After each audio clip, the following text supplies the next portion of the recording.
Hello students, welcome to my channel Gyan Ganga. Student, स्वागत है आपका हमारे चैनल ज्ञान गंगा पर। और ये क्लास 10th का हम चैप्टर नंबर 15 पढ़ रहे हैं, और इन्वायरमेंट, जिसमें हमने फर्स्ट पेज डिस्कस कर लिया था। अब सेकंड पेज से हम डिस्कस कर लेंगे। यहाँ पे क्या बता रहा है कि भाई हमने पहले देखा है लाइफ प्रोसेस में कि जो फूड हम खाते हैं वो डाइजेस्ट होता है हमारी बॉडी में वेरियस एंजाइम्स के द्वारा। यानी कि जो भी फूड हम खाते हैं वो हमारी बॉडी के अंदर जाता है, और हमारी बॉडी में बहुत सारे एंजाइम्स होते हैं जो उस फूड को डाइजेस्ट करते हैं। ठीक है, तो क्या आपने कभी सोचा है कि why the same enzyme does not break down everything we eat? क्या वो सेम एंजाइम ही सारी चीज़ों को क्यों नहीं तोड़ पाता? अलग अलग एंजाइम्स क्यों चाहिए होते हैं? क्योंकि देखिए, enzymes are specific in their action. ऐसा इसलिए होता है क्योंकि जो एंजाइम्स होते हैं वो क्या होते हैं, स्पेसिफिक होते हैं उनके एक्शन में। यानी कि एंजाइम्स एक पर्टिकुलर चीज़ के लिए ही एक्शन करते हैं। तो specific enzymes are needed for the break down of a particular substance. तो वैसे ही किसी भी एक पर्टिकुलर सब्सटेंस को ब्रेक डाउन करने के लिए एक स्पेसिफिक एंजाइम चाहिए होता है। एक स्पेशल एंजाइम एक स्पेशल चीज़ को ही ब्रेक डाउन कर पाता है। ठीक है, that is why we still not get an enzyme if we try to eat coal, and because of this many human made materials like plastics will not be broken down by the action of bacteria or other saprophytes. तो इसीलिए जो bacteria और saprophytes होते हैं बहुत सारी चीज़ों को ब्रेक डाउन नहीं कर पाते हैं। जैसे कि प्लास्टिक हो गया या कोई और भी चीज़ हो गया, जो भी हो, मतलब इस तरह की चीज़ें जिसको बैक्टीरिया या सेप्रोफाइट जिसको ब्रेक डाउन नहीं कर सकते हैं। ठीक है, तो बहुत सारे ऐसे ह्यूमन मेड मटेरियल्स हैं जिसको बैक्टीरिया या सेप्रोफाइट्स ब्रेक डाउन नहीं कर सकते हैं। यानी कि वो कौन से मटेरियल्स हैं? नॉन बायोडिग्रेडेबल मटेरियल्स हैं। These materials will be acted upon by physical process like heat and pressure. तो इन मटेरियल्स के ऊपर किसका असर पड़ता है? हीट का, प्रेशर का। ठीक है, but under the ambient conditions found in our environment these persist for a long time. लेकिन अगर ऐसा नहीं रहा तो मतलब नॉर्मली ये वहाँ पे बहुत लंबे समय तक पड़े रहेंगे हमारे इन्वायरमेंट में। तो इनको ब्रेक डाउन करने के लिए एक पर्टिकुलर कोई ना कोई ऑर्गेनिज्म चाहिए होता है। लेकिन जब उनको नहीं कर सकता कोई ऑर्गेनिज्म तो फिर वो वैसे ही पड़े रहेंगे। ठीक है, अब substances that are broken down by biological process are said to be biodegradable. जो सब्सटेंसेज बायोलॉजिकल प्रोसेस के द्वारा ब्रेक डाउन किए जा सकते हैं उनको बायोडिग्रेडेबल कहते हैं। तो उनको बायोडिग्रेडेबल कहते हैं। ठीक है, अब आ रहा है कि how many of the substances you buried were biodegradable.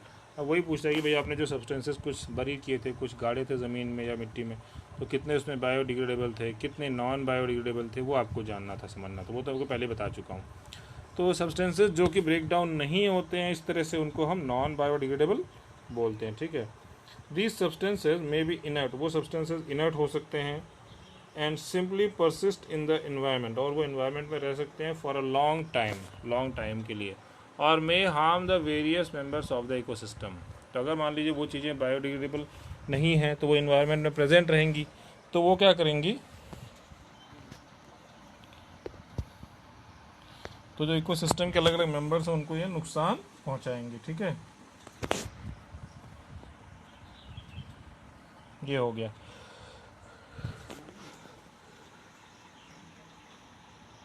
अब इसके बाद एक एक्टिविटी फिर करके दिखा रहा है, तो ये एक्टिविटी आप करिए और ये क्वेश्चन आंसर्स आप जो है सॉल्व कीजिए।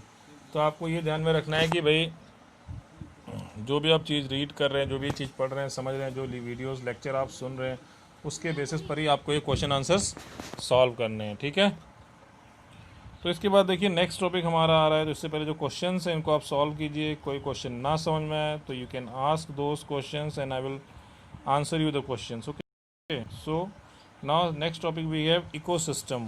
What are its components. तो यानी कि इकोसिस्टम की बात कर रहे हैं हम। तो इकोसिस्टम के डिफरेंट कंपोनेंट्स क्या होते हैं? क्या डिफरेंट कंपोनेंट्स हैं जो मिलके इकोसिस्टम को बनाते हैं? ठीक है, वो different components which make up the ecosystem. ठीक है,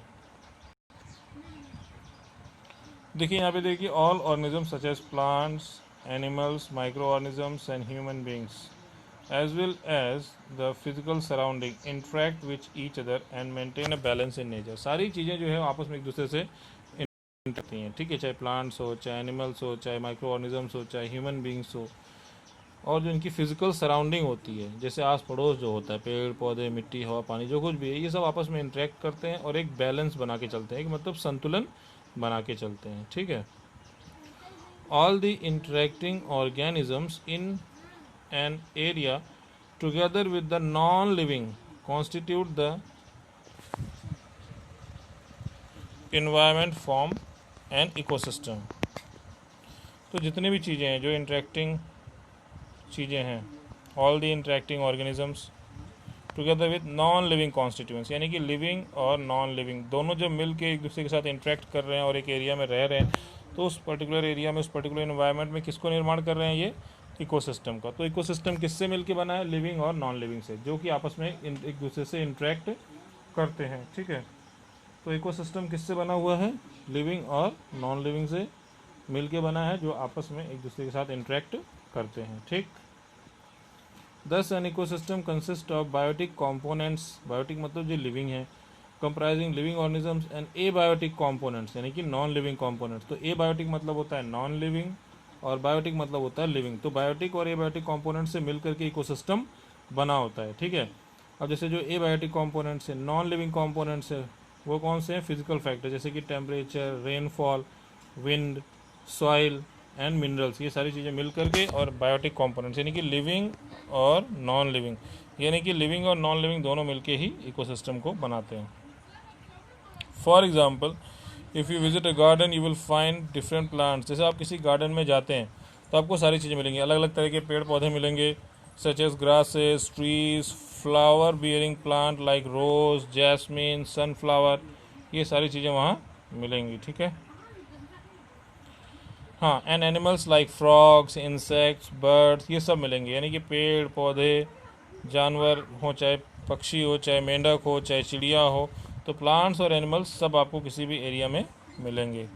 तो ये सारे मिलके क्या बना रहे हैं, इकोसिस्टम को बना रहे हैं। ठीक है, all these living organisms interact with each other, ये जितने भी लिविंग ऑर्गेनिजम्स हैं ये एक दूसरे के साथ इंटरेक्ट करते हैं, and their growth, reproduction and other activities are affected by the abiotic component of ecosystem. और इनका ग्रोथ, इनका रहना, खाना पीना सब कुछ इफेक्ट किया जाता है किसके द्वारा, जो भी एबायोटिक कंपोनेंट्स होते हैं इकोसिस्टम के, उसके द्वारा। ठीक है, तो इकोसिस्टम के जो एबायोटिक कंपोनेंट्स हैं वो इनकी ग्रोथ को, सब कुछ को, रिप्रोडक्शन को, हर चीज़ को अफेक्ट करते हैं। ठीक है, तो आप देख सकते हैं कि लिविंग और नॉन लिविंग क्या कर रहे हैं, एक दूसरे के साथ इंटरेक्ट कर रहे हैं। ठीक है, सो अ गार्डन इज एन इकोसिस्टम। तो आपने देखा कि गार्डन में क्या इकोसिस्टम की तरह काम कर रहा है, क्यों, क्योंकि यहाँ पे लिविंग नॉन लिविंग सब कुछ है और वो एक दूसरे के साथ क्या कर रहे हैं, इंटरेक्ट कर रहे हैं। तो जहाँ भी आप देखते हैं कि लिविंग और नॉन लिविंग है और वो एक दूसरे से इंटरेक्ट कर रहे हैं, इसका मतलब वहाँ पे एक इकोसिस्टम बना हुआ है। ठीक है, other type of ecosystem are forest. जैसे हम अलग अलग इकोसिस्टम की बात करें, जैसे फॉरेस्ट हो गया, पॉन्ड हो गया, लेक्स हो गया। तो फॉरेस्ट एक क्या है, इकोसिस्टम है, पॉन्ड एक क्या है, इकोसिस्टम है, लेक क्या है, इकोसिस्टम है। तो ये सारे टाइप्स ऑफ इकोसिस्टम याद करिए। जैसे एक गार्डन क्या है, एक गार्डन भी एक इकोसिस्टम की तरह है, फॉरेस्ट भी इकोसिस्टम की तरह है, पॉन्ड भी इकोसिस्टम की तरह है, और लेक्स भी इकोसिस्टम की तरह है। तो गार्डन हो गया, फॉरेस्ट हो गया, पॉन्ड्स हो गया, लेक्स हो गया, ये सभी क्या है, इकोसिस्टम है। These are natural ecosystems. Why, ये सब क्या है, नेचुरल इकोसिस्टम है। While garden and crop fields are human made artificial ecosystem. याद रखिएगा, गार्डन्स हो चाहे क्रॉप फील्ड्स हो, जो फसल के खेत होते हैं जो, वो हो गए, जो छोटे मोटे जो गार्डन्स हम लोग बनाते हैं वो हो गए, ये सब क्या है, ये आर्टिफिशियल इकोसिस्टम है। तो याद कर लीजिए, आर्टिफिशियल इकोसिस्टम में दो चीज़ आपके पास, एक गार्डन्स है और एक क्रॉप फील्ड्स है, क्योंकि ये हमारे द्वारा बनाया गया। ठीक है, तो जो हमारे द्वारा बनाया गया है, जहाँ पे इस तरह से लिविंग और नॉन लिविंग इंटरेक्ट कर रहे हैं, तो वो आर्टिफिशियल इकोसिस्टम कहलाएगा। अब जैसे फॉरेस्ट है, पॉन्ड्स हैं, लेक्स हैं, तो फॉरेस्ट, पॉन्ड्स, लेक्स, ये सब क्या है, नेचुरल इकोसिस्टम है। तो ये सब नेचुरल इकोसिस्टम है। और गार्डन और क्रॉप फील्ड क्या है, ये आर्टिफिशियल इकोसिस्टम है। ठीक है, तो देखिए यहाँ इकोसिस्टम को बहुत ही अच्छे से, बहुत ही आसान तरीके से हमने समझ लिया कि इकोसिस्टम होता क्या है। इकोसिस्टम हमारे पृथ्वी पर वो एरिया है, हमारे लैंड पर, हमारे ज़मीन पर वो एरिया जहाँ पे लिविंग और नॉन लिविंग एक साथ रहते हैं, इंटरेक्ट करते हैं। लिविंग एक दूसरे के साथ इंटरेक्ट करते हैं और जो नॉन लिविंग है उनके साथ भी इंटरेक्ट करते हैं और अच्छे से वहाँ पर रहते हैं। तो ये सब क्या है, एक इकोसिस्टम बनाते हैं जिसमें सारी चीज़ें आती हैं, पेड़ पौधे, जीव जंतु सब मिल जाते हैं। ठीक है, तो दो तरह के इकोसिस्टम हमने जान लिए, एक आर्टिफिशियल जैसे कि गार्डन या क्रॉप फील्ड जो हमने बनाया है, और एक नेचुरल इकोसिस्टम होता है जैसे कि फॉरेस्ट्स, पॉन्ड्स, लेक्स, ये सब हमारे नेचुरल है। तो नेचुरल इकोसिस्टम में याद रखिएगा, फॉरेस्ट्स, पॉन्ड्स, लेक्स, ये सब नेचुरल इकोसिस्टम है। ठीक है, तो स्टूडेंट्स हमने ये इकोसिस्टम भी डिस्कस कर लिया और ये थोड़ा सा यहाँ पे कुछ दिया था बायोडिग्रेडेबल और नॉन बायोडिग्रेडेबल के बारे में, इसके बारे में भी डिस्कस कर लिया। तो स्टूडेंट जितना हमने डिस्कस कर लिया है इसके बेसिस पे जो भी क्वेश्चन आंसर्स बनते हैं वो सारे आप सॉल्व करेंगे। ठीक है, अब इसके बाद देखिए ये एक्टिविटी है, तो ये यहाँ से हम इसको बाद में डिस्कस करेंगे नेक्स्ट प्रेजेंटेशन में। ठीक है, तो एक्टिविटी 15.3 में क्या है इसके बाद इसको हम बाद में डिस्कस करेंगे नेक्स्ट प्रेजेंटेशन में। तो फ़िलहाल हमने जो डिस्कस किया इकोसिस्टम क्या होता है, उसके कंपोनेंट्स क्या होते हैं, और इससे पूरा आप अच्छे से पढ़िए, पूरा आप अच्छे से समझिए और ये क्वेश्चन आंसर ज़रूर सॉल्व करिए आप। इसलिए मैं देखिए बहुत कम पढ़ा रहा हूँ ताकि आप आसानी से क्वेश्चन आंसर्स भी सॉल्व कर सकें, वीडियो को समझ सकें, अच्छे से पढ़ सकें, लिख सकें, अच्छे से पूरा आप पूछ सकें, समझ सकें। मेन चीज़ समझना है तो सब कुछ आप कर सकें। तो इसको आप अच्छे से करिए और फिर हम नेक्स्ट प्रेजेंटेशन में एक्टिविटी 15.3 से हम स्टार्ट करेंगे और फिर ये आगे पढ़ेंगे इसमें क्या है पूरा। ठीक है स्टूडेंट्स, तो आई होप जितना मैंने आपको पढ़ाया है वो पूरा आपको अच्छे से समझ में आया होगा। तो हम नेक्स्ट प्रेजेंटेशन में डील करेंगे activity 15.3। So see you in the next presentation with activity 15.3। Thank you.